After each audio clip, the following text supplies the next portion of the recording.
todos bem-vindos ao segundo encontro da Jornada da Inclusão Escolar. Eu sou Elisângela Jansen Martins, pedagoga, psicopedagoga, neuropsicopedagoga e analista do comportamento. Há mais de 28 anos eu me dedico ao trabalho com educação. A partir da minha experiência como professora, em especial como gestora educacional, eu fundei o Estúdio Espaço Psicopedagógico, com o propósito de estimular os estudantes a terem prazer em aprender, tornando o processo de aprendizagem muito mais intencional e significativo. Mas rapidamente eu aprendi que realizar as intervenções dentro do consultório 2 vezes por semana, 50 minutos cada sessão, contribui muito com o desenvolvimento das crianças e adolescentes. Entretanto, nós precisamos potencializar esse trabalho em outros espaços que as crianças estão inseridas. E a escola é o espaço essencialmente educacional, é o espaço onde estão os educadores e as crianças e adolescentes passam um longo período do seu dia. Aí eu criei o Estúdio Espaço Online, um espaço de formação virtual para professores, pais e todas as pessoas que queiram fazer parte desta missão. Chega de exclusão na inclusão. Esta jornada, ela foi preparada especialmente para você, professor, professora do ensino regular, profissionais do atendimento educacional especializado, tutores, professores auxiliares, os assistentes terapêuticos e também para você, coordenadora pedagógica que precisa de informações de qualidade para orientar os seus professores a realizarem o processo de inclusão.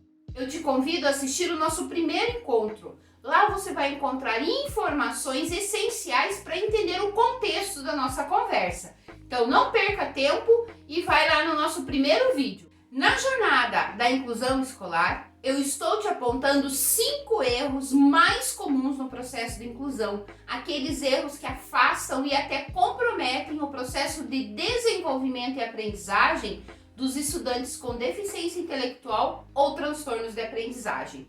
No nosso primeiro encontro, nós conversamos sobre os 3 primeiros erros. O primeiro erro é não realizar a anamnese, ou seja, fazer a inserção desse estudante em sala de aula sabendo muito pouco ou até quase nada sobre ele, sobre seu histórico, sobre seus hábitos, sobre o seu comportamento, sobre sua rotina. Tentar no dia a dia descobrindo informações que vão retardar a adaptação e comprometer o seu processo de aprendizagem.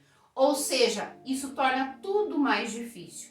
O nosso segundo e fatal erro é não avaliar, que como consequência nós já cometemos o terceiro erro, que é pensar em atividades e não em objetivos de aprendizagem.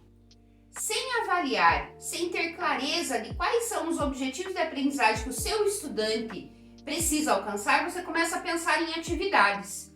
E infelizmente, você monta todo um trabalho, você perde tempo organizando essas atividades e ao final de um período você precisa fazer um processo de avaliação, você precisa dar nota, você precisa responder a um parecer, descritivo, e você constata que o seu estudante não aprendeu nada.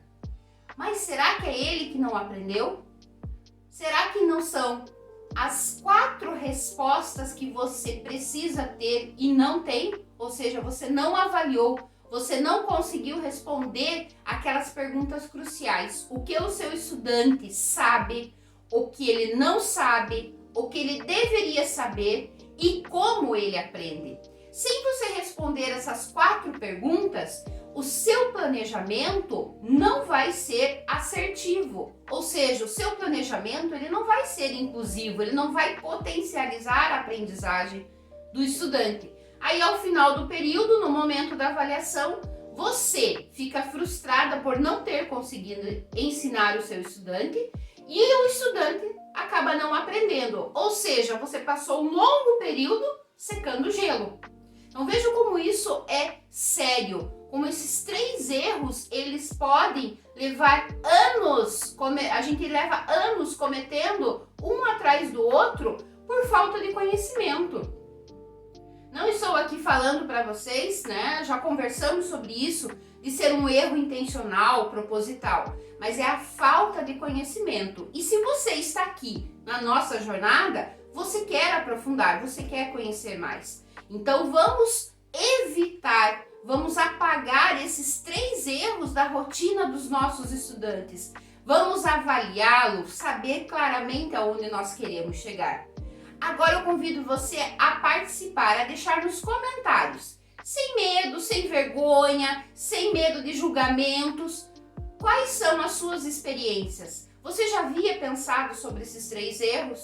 Você já cometeu esses 3 erros? Como que é a rotina da sua escola em torno do processo de inclusão? Vamos conversar mais sobre isso, porque é trocando informações que nós vamos aprendendo.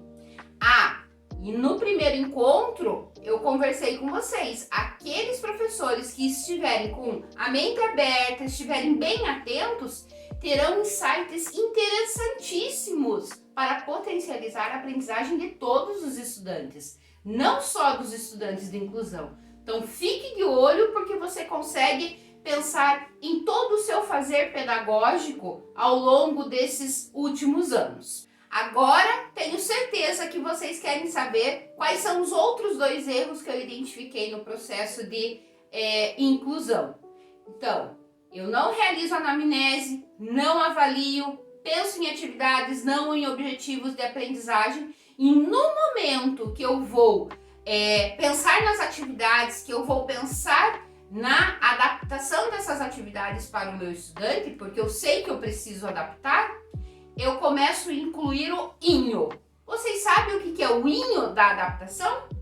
É incluir o laguinho, o cachorrinho, o peixinho, o carrinho. Então, eu vou infantilizando as atividades sem me dar conta se está ou não adequada a faixa etária, seja cronológica ou mental do meu estudante. Será que ele precisa tudo no diminutivo para aprender?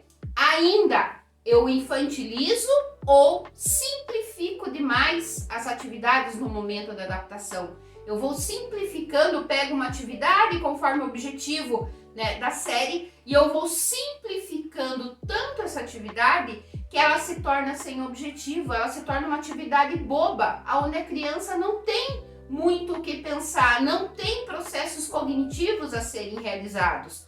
Vejam que é uma consequência. Eu não avalio, eu não sei aonde que eu quero chegar, eu não tenho objetivos claros e eu começo a simplificar, infantilizar. Então essa criança passa anos aprendendo as mesmas coisas de uma forma simplificada e infantilizada.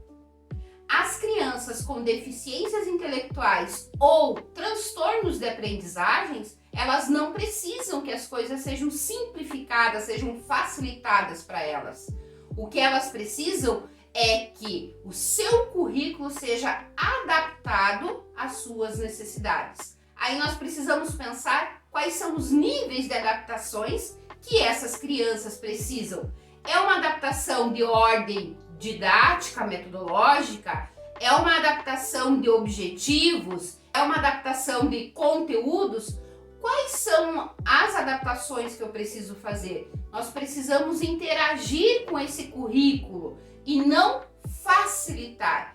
Na tentativa de facilitar as atividades para as crianças, nós estamos colocando uma barreira no processo de aprendizagem. Ou seja, nós, professores, que cometemos esses erros da não avaliação, de não ter objetivos claros, nós estamos falando para a criança, você pode só até aqui.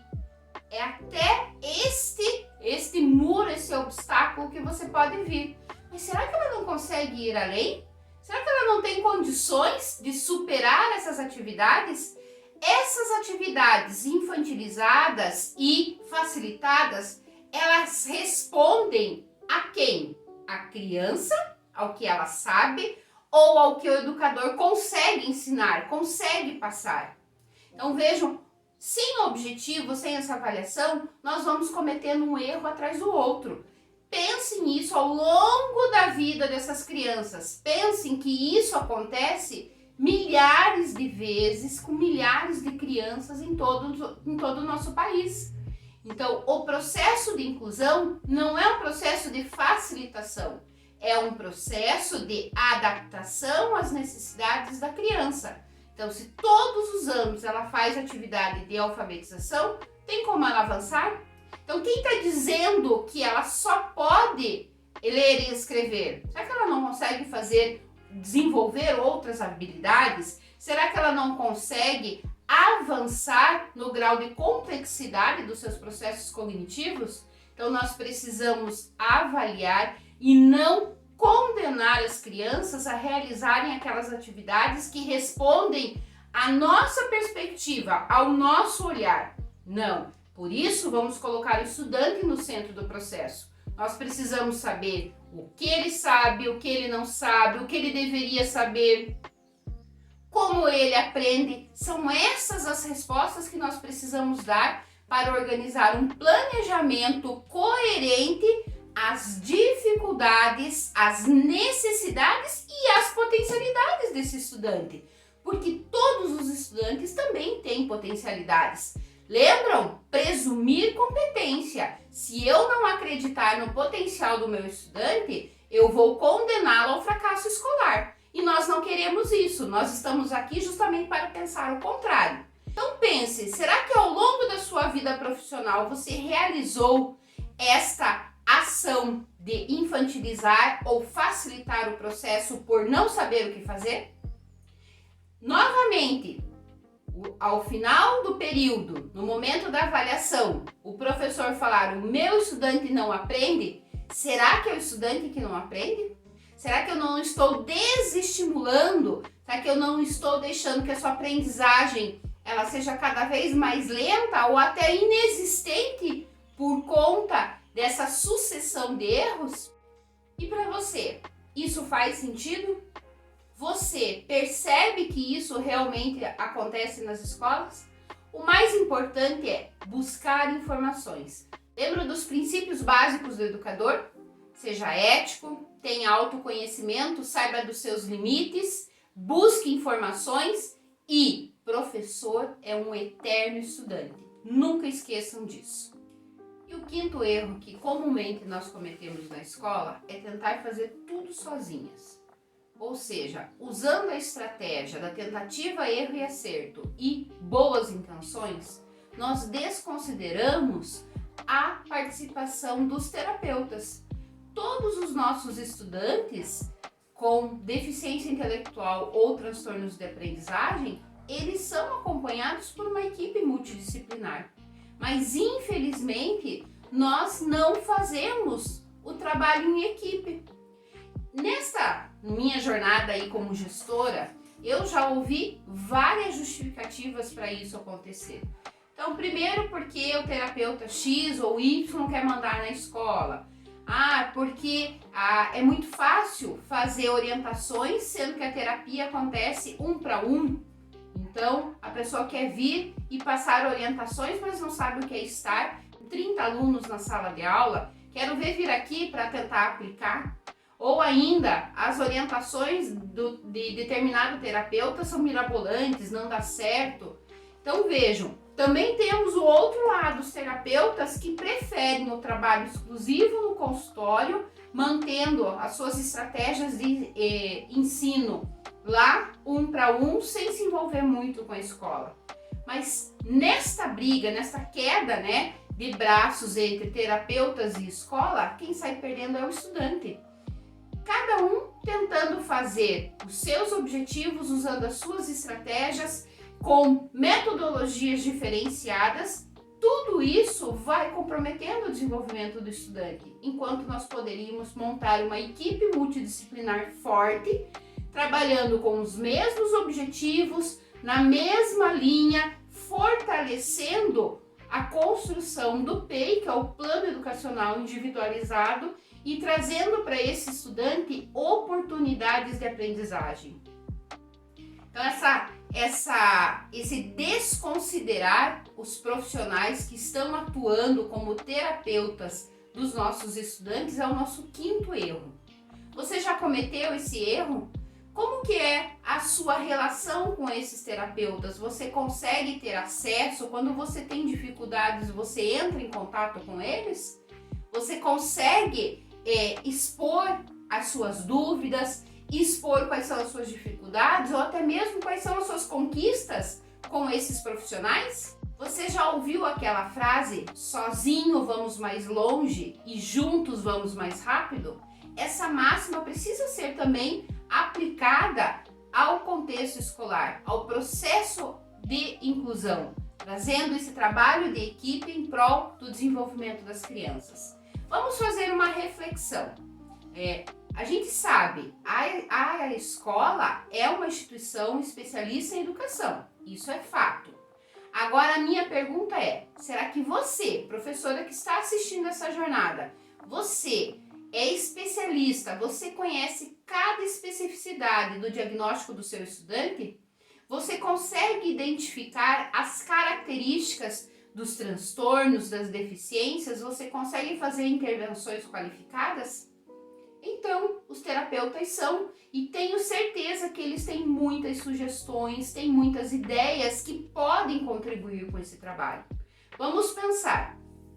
Dentro da equipe multidisciplinar que atende os nossos estudantes, via de regra, psicopedagoga, especialistas em processos de aprendizagem.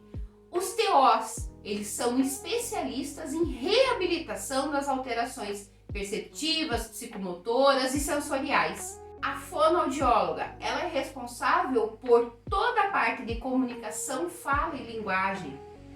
Psicólogo vai trabalhar as questões socioemocionais. Será que a escola dá conta de resolver todas essas demandas sem o especialista? Sem trocar informações? Se você tem dificuldades com os comportamentos da criança, entre em contato com o psicólogo, com o TO. Você não está conseguindo ensinar uma determinada habilidade? Entre em contato com a psicopedagoga. A fala não está organizada, não tem uma sequência lógica. Como que a fono pode passar estratégias que você vai usar em sala de aula? Então vejam, esse trabalho integrado é um ato de empatia com o estudante, porque você consegue potencializar todas as aprendizagens. Afinal, terapeutas e escola têm os mesmos objetivos, têm um objetivo em comum, que é o desenvolvimento da criança ou do adolescente. Agora eu vou deixar aqui uma opinião pessoal, uma opinião que eu tenho formada a partir de toda a minha experiência, toda a minha vivência dentro da escola. Essa questão de tentar barrar, de dificultar a relação entre escola e terapeuta está ligada diretamente à insegurança do profissional, seja o profissional terapeuta, seja o profissional da escola. Então, é uma insegurança de não compartilhar informações, é insegurança de tentar reafirmar a sua posição enquanto profissional e não querer compartilhar informações. Ou ainda, insegurança de demonstrar que não sabe o que fazer, que tem dúvidas e não quer perguntar. Então vejam, por um motivo pessoal do adulto, a gente compromete o processo de aprendizagem. E tudo isso é uma bobagem. O bom profissional, o profissional de alta performance é aquele que aprende e ensina o tempo todo. O bom profissional é aquele que procura parceiros que ele possa trocar informações. Então não caiam nessa armadilha que é uma pura conquista de ego e poder. É só isso. Você não precisa se autoafirmar sobre um determinado conhecimento que você não tem ou que ainda é mediano para prejudicar uma criança. Então, vamos lá, vamos atrás. Eu te desafio a buscar, a dar esse primeiro passo. Converse com a sua coordenadora, converse com a sua equipe na escola, mas dê esse primeiro passo. Faça esse alinhamento de propósito, alinhamento de objetivos, troca de informações, porque isso é muito enriquecedor. Não só para o processo da criança, mas para o seu processo de aprendizagem, para o seu processo de crescimento profissional. Sempre que nós conseguimos aprender com o outro, nós também ensinamos.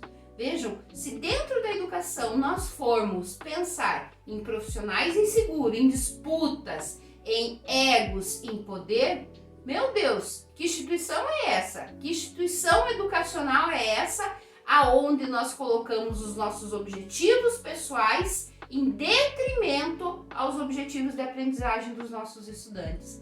Então vamos pensar mais sobre isso e trazer todos esses profissionais para dentro da escola. Vamos nos dar as mãos e fazer com que essa corrente seja fortalecida. Todos nós vamos aprender.